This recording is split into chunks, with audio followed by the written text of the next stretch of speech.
നീ പേടിക്കണ്ട, ഞാൻ നിന്റെ കൂടെയുണ്ട്. ഇതിലെ സത്യം എന്താണെന്ന് ഞാൻ കണ്ടുപിടിച്ചിരിക്കും.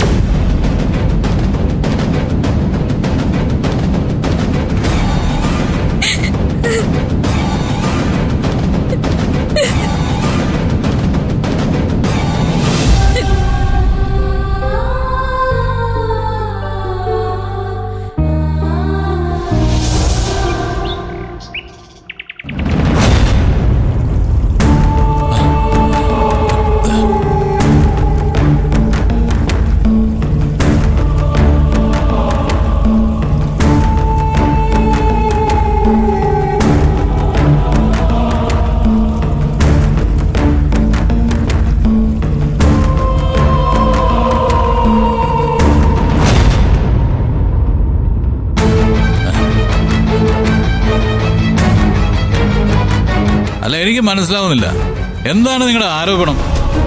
നന്ദിനി നിങ്ങളുടെ ആഭരണങ്ങൾ മോഷ്ടിച്ചെന്ന് ഒരിക്കൽ പറഞ്ഞു. അത് നന്ദിനി ഇവിടുന്ന് സ്വന്തം വീട്ടിലേക്ക് കൊടുത്തയച്ചു എന്നും പറഞ്ഞു. സ്വന്തം വീട്ടിലേക്ക് കൊടുത്തയച്ച ആഭരണം എന്തിനു തിരിച്ചു കൊണ്ടുവരണം? എന്തിനത് ചെടിച്ചട്ടിയിൽ കുഴിച്ചിടണം? ഇൻകം ടാക്സ് റെയ്ഡ് നടത്തുമ്പോ അങ്ങനെ എന്തെങ്കിലും കിട്ടിയാ നമ്മുടെ കുടുംബം മുഴുവനും ഇല്ലാതാവും അറിയാവുന്നതുകൊണ്ട്. ഓ, ഇൻകം ടാക്സ് റെയ്ഡിനെ പറ്റി മോൾക്ക് നേരത്തെ അറിയാമായിരുന്നോ? ഇല്ല. അച്ഛൻ അറിയാമായിരുന്നോ? ഇല്ല. ഈ ഇരിക്കുന്ന പത്മാ മേഡത്തിന് പോലും അറിയില്ല. പക്ഷേ നിങ്ങളൊക്കെ അടുക്കളക്കാരി എന്ന് വിശേഷിപ്പിക്കുന്ന നന്ദിനിക്കറിയാം. What A brilliant.